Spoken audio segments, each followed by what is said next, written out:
प्रवरा नदीवरील पुलाचे तुटलेले कठडे ठरते अपघाताला निमंत्रण. नागरिकांतून दुरुस्तीची मागणी, प्रशासनाचे दुर्लक्ष. बेलापूर बुद्रुक, श्रीरामपूर, अहिल्यानगर रस्त्यावरील बेलापूर बुद्रुक येथील प्रवरा नदीवरील पुलाचे कठडे अनेक वर्षांपासून तुटलेल्या अवस्थेत आहेत. यामुळे या वर्दळीच्या रस्त्यावरून प्रवास करणाऱ्या वाहनचालक आणि नागरिकांच्या जीविताला मोठा धोका निर्माण झाला आहे. वारंवार मागणी करूनही सार्वजनिक बांधकाम विभाग याकडे सातत्याने दुर्लक्ष करत असल्याचा आरोप स्थानिक नागरिक करत आहेत.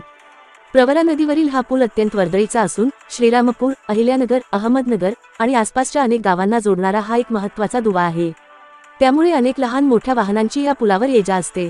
सुमारे 4-5 वर्षांपूर्वी पहाटेच्या वेळी ऊसतोड कामगारांचे बिऱ्हाड घेऊन जाणारा एक ट्रक धुसर प्रकाशात पुलाचा अंदाज न आल्याने कठडे तोडून थेट नदीपात्रात कोसळला होता.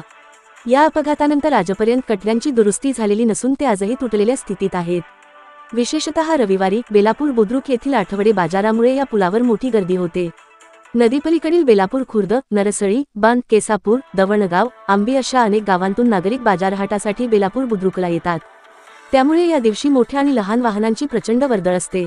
तुटलेल्या कठड्यांच्या ठिकाणी मोठ्या प्रमाणात झाडे आणि गवत वाढले आहे, त्यामुळे तुटलेले कठडे सहजासहजी लक्षात येत नाहीत. यामुळे अपघाताचा धोका आणखी वाढला आहे. रात्रीच्या वेळी किंवा खराब हवामानात तर वाहनचालकांना पुलाचा अंदाज घेणे अधिकच अवघड होते. स्थानिक नागरिकांनी अनेकदा या धोकादायक स्थितीबद्दल प्रशासनाला कळवले आहे, परंतु सार्वजनिक बांधकाम विभाग या गंभीर प्रश्नाकडे दुर्लक्ष करत आहे. प्रशासनाने तात्काळ या पुलाच्या कठड्यांची दुरुस्ती करून संभाव्य अपघात टाळावेत, अशी मागणी नागरिक करत आहेत. RKS न्यूजसाठी शफीक शेख, बेलापूर.